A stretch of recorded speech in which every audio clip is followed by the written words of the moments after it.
Hi everyone, welcome to Good Morning Toowoomba with Ben Apsey and... I'm Daryl Nicholson, Toowoomba 4358 TV. More than just a postcode on this glorious Friday, the 2nd of October in the year 2020. So low of 12 we had this morning, so didn't have to pull the doona up, mate. Not too bad at all. No, and it was quite good. High of 29 today. Yeah, no jackets today. And no rain. No rain, honestly, not 0% chance of rain, so doesn't matter. Kevy could dance out there naked, it's not going to rain. No. So. Perfect day to come down into the CBD of Toowoomba, check out Toowoomba City, the gateway to the west, visit some of the local businesses, check out the flowers before the carnival's over and holidays are over. Long weekend though. Are you still saying the carnival's on? It did finish last Sunday, didn't it? The flowers are still blooming. The flowers are still blooming, okay, fair enough. The rest, some of the CBD businesses are still in carnival mode. Well, they've still got all the flowers on the window. I went for a walk around this morning at 5 o'clock this morning, and there was some shop displays I didn't even know were doing displays. So I got into Russell Street, into Margaret Street, the top end, went for a walk up Ruthven Street. It was very good. So good participation for everyone with the Chamber of Commerce thing. Mate, watched a bit of Netflix yesterday, Social Dilemma. I'm not going to close my Facebook accounts, but you can see about notifications like when our show starts, people get pinged that we're on, and we have got some followers that absolutely tune in each morning. They wait for it and it gets up, or notification, so-and-so was live. Oh, yeah, but there's no way I'm going to close my Facebook account or anything like that. I mean, it is... Look, I think we're tracked anyhow. If you've got a mobile phone, you're going to be tracked anyhow, so it's just more... If you were looking at, say, you typed a word weddings, bang, you'll just get all of a sudden ads about weddings, and they will get you engaged. Interestingly, though, with that documentary, the difference between you saying climate change is, you might get climate change is real, and I might get climate change is a hoax if I type it in my search bar. It all depends on different areas you're into. Different areas, and it tracks. They build a profile, a digital profile of you as a person as to what your belief system is, and they target. And that's why all of a sudden with social media, we're not closer together. We are more divided in the political sphere, on issues like climate change, like racism.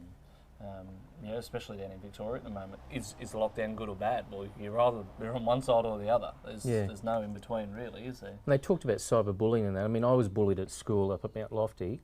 I was a victim of being bullied, but also they talked about girls with their body etiquette and that sort of thing. Look, we had magazines that did that to them anyhow, before we had social media. Yes, there were magazines, and there were men's magazines that probably got us into a different light. So, and newspapers had, Murdoch, most powerful man in the world, with his political views, switching people and playing with people's minds. So it's been going on for ages. It's just we're in a different realm now. And it's available at the click of a thumb. And the algorithms now need, I do agree, the algorithms need to be pulled in and just... I think it just highlights... Not to play us. I think the purpose of the documentary was to highlight the government's duty and responsibility to make sure that they're on the front foot, so that tech companies, just in general, not particularly just social media, but tech companies are being responsible with the data they're collecting about us. Yep. So, and someone even went so far as to suggest a tax. If you collect all this information about someone, well, we need to tax you on that, because that's information that could be used and could be hacked, like we've seen, with what's happening with coronavirus. China building this big list of 35,000 people, compromised, does this, political, targets, that sort of stuff. Like cyber warfare can get access to that data.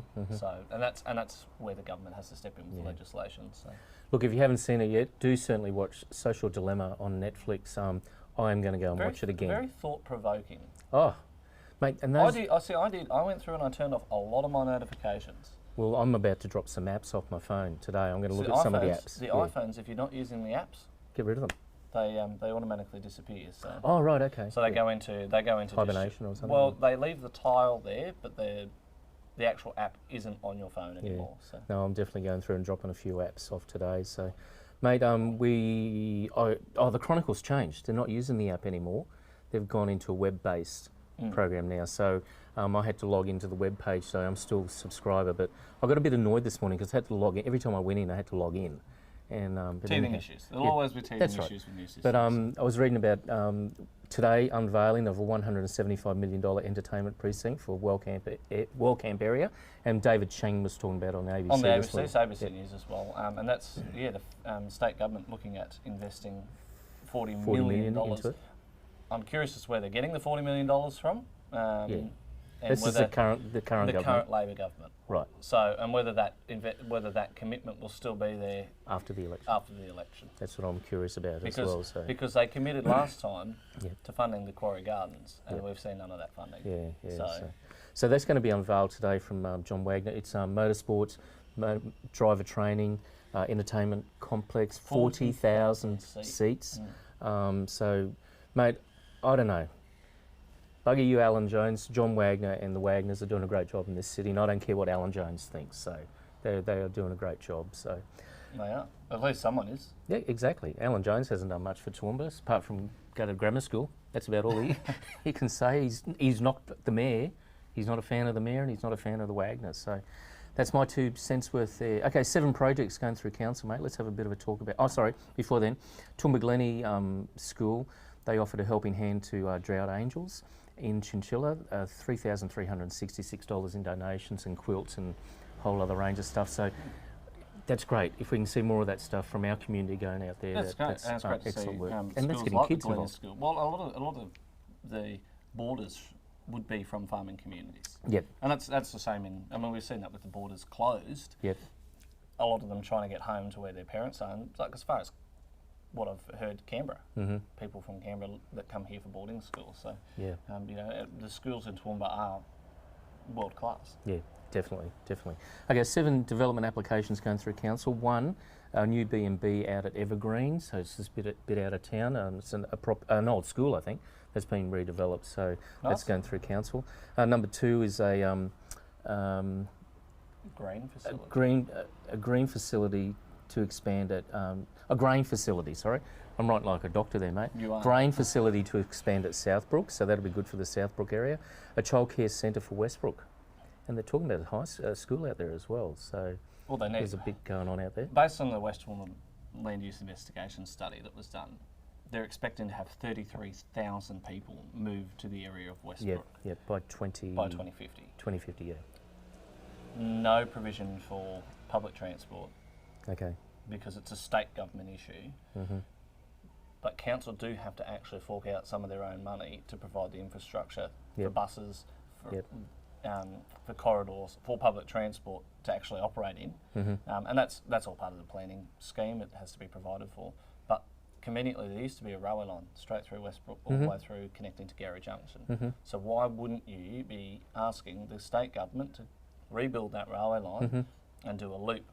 So Wairima, through the Toowoomba City, out to Gary Junction, and then back through Westbrook. Yeah, there's still a railway line out at Wairima, The corridor's still there. Yeah. And conveniently, it also goes straight past where council want to build their big sports precinct in Charlton. Okay, right. Put a station right there. You don't have to worry about where you're going to park all those cars when they go to see a football match or a cricket match. They just catch a train. Yep, excellent idea. Number 4 is a new plans for a library out at Highfields. Number 5, disability units have been looked at Wilsonton, out of the Wilsonton area. Number 6, subdivision plans for West. Oh, I can't even read my writing today. Isn't that terrible? It's been delayed. Just be grateful he's not a doctor and he's not a doctor in particular. Isn't that terrible? I can't read that. So there is subdivision plans for. No, I can't read it. Delayed somewhere. Sorry about that. And Barry Burnolf's new residential units up at Milne Street. That's exciting for that area there. That residential units. Yeah, residential units in the CBD. Yep. So more of them, please. Exactly. Isn't that terrible? I can't read my own writing. And I think it just comes down to perhaps this is a chance. The PDA that's currently over where Bunnings is really not being used. No one's really taking advantage of it. Perhaps this is a chance for council to hand it back to the state government and say, you take care of that one, and we want one over the CBD. And that one over the CBD will then allow us to incentivise the demolition of buildings that are past their use by date and aren't of cultural heritage significance, to open up space, green space then, blank blocks of land to be able to build residential buildings on. Yep. And they can be designed in a way that fits with the character of the area. It's not to say that they're going to be just glass-clad high-rises. They are designed. And you look at places like Paris. I always use Paris as a good example. Yeah, yep. All the buildings there fit with the character. Yep. So. Okay, and the next one I want to talk about, mate, vertical consumption. Vertical consumption is happening today. Do you know what vertical consumption is? Is that where I can finally stand up and drink a beer? Kev's vertically... Our studio audience is standing. I'm vertically challenged, but vertical consumption. So now South Australia, you can drink while standing up, and they can dance now. This is crazy. The world's gone mad, hasn't it? But yeah, it's gone crazy. We should get you the Dickie Knee type character for in front of the camera, Kev. Yeah. So they're allowed to stand up and have a drink, and look. But still, no dancing in the state of Queensland because Palaszczuk doesn't have a fun bone in her body. No dancing in Queensland. Mate, there was a shooting in Bribie Island. So if you are watching in Bribie Island and if you've got any information, police allege a man shot a woman and they're looking for him. So if you've got any information, please let police know. If they weren't looking for him. Well, they are turning Bribie Island upside down. So. I imagine they would be. Mate, the Aged Care Royal Commission quoted that there was government action was insufficient to properly for that sector to manage COVID-19. So, I think we've all worked that out. You had to have a Royal Commission to find that out. It's not rocket science sometimes. No. And look, I think more than ever now we need to keep people at home till 65 or even 70 before they go into a nursing home. It's not rocket science down on the Gold Coast to look at it and go, there's massive congestion on the highway. What should we do about this? I know. Smart idea. Let's build another highway so that we can create twice the amount of congestion with cars and environmental problems. No, just build a high-speed train. It's very, very simple. Yeah. More roads lead to more congestion. Did you have a train set as a kid? I definitely did. I actually had a model railway set as a kid. Did you develop a high-speed rail train yourself? No, it was a freight one. I do like the high-speed. I like trains, okay? Yeah, he did high-speed rail. I did the Chaganaga choo-choo when I was younger. That's why I'm really passionate about the guys out at Down Steam. I like what they're doing out there. It's great work, absolutely great work. And Pat Weir donated $500 earlier in the year to help with their curtains. So. Okay, oh good. And mate, coming back, look, not even aged care. My cousin over in London, she's got cerebral palsy. She was born with CP. Anyhow, she's not in a home. She's actually got her own flat in London. She's got her own car, and she's got 2 or 3 employees. So the government pay her to live in a unit, to be able to drive around with the carers, and she has a payroll that she pays them. Why can't we do that more here in Australia? It's got to be certainly a lot cheaper than the aged care system we've got now, and even disability. Let's look at people with CP who are young. Do they need to go into old people's nursing homes? They do. No, they don't. Well, they don't, but they do currently. That's what I'm trying to say. They need more support at home. Interestingly, a lot of people when they retire, it's actually cheaper to go on a world cruise than it is to go into a nursing home. Yeah, I've read that. I've heard that. Yeah, and people were doing that. I don't know whether there's still cruise ships. Probably not so much now. No, not now. No, mate, bit scary. But I guess it highlights. Would you rather be on a cruise ship or in a nursing home? I'd rather be on a cruise ship. I'd much rather be on a cruise ship enjoying myself than in a nursing home. That's right. What's he going to say, Abby? No, the studio audience, peanut gallery is meant to be silent, please. And if you do want to come down and see the show, we're down at Travel Mugs each morning. Come down and see us here. Mate, in Melbourne, there's a bit of a scare. Chadstone Shopping Centre, there's an outbreak in Chadstone. 7 or 8 people, so they're asking people in Chadstone, if you feel like you got a runny nose or a dry cough, go and get a COVID test. So let's hope it doesn't get out of control there again. Do you want to go and get that guy COVID tested? So, so let's hope it does. I'll keep my comments to myself, I think, there. And in international news, I've only got one bit of international news. I was talking to Paula. I was asking her about her mum and dad in Spain. Spain's still going through a lot of shit, to be quite honest. There's still a lot going on there. But the UK's locked down 10 o'clock, pubs and hotels entertainment precinct has to be closed down and everyone has to go home. Interestingly, international news, I don't know if we've talked about this, but the US coming out and saying, oh, we'll ban, or the presidential debate, will ban imports from Brazil. Right. Brazil is one of the largest countries that Yeah. exports coffee. So good luck, America. I'd love to see you ban imports from Brazil because you're all effed without your coffee, I can That's imagine. right. We'd But all we'll be happily take it over here in Australia because, Yeah. as we all know, Australians make better coffee than the Americans anyway. That's right. And I'm very happy to challenge them on that. So. The Americans do more filtered coffee than that Oh, Roadhouse you stuff. can't where even they- really call it coffee. Yeah, yeah. It's It's McDonald's poison. coffee What from the what 70s Americans, and 80s. What the Americans make is poison compared to our amazing coffee in Australia. Yep. And don't forget, if you're looking for good coffee, The studio audience says it's sugary crap. Fish River Roasters coffee down here at Travel Mugs at 172 172 Margaret Street. Street next to Sofras. A lot of businesses at 172 Margaret Street now. Yeah, there is. But yes, if you want to come down, you can try the Fish River Roasters coffee. It's a great blend, comes out of Bathurst down in yeah. New South Wales. Mhm. They roast it down there. But if you want to buy a bag of beans, we've got them for sale as well. So. Yep. Cool, mate. Look, we better go. The producer's doing the wind up again. He's got another live stream to do today. He does so today, he's yeah. got to get cracking. So we'll wrap up.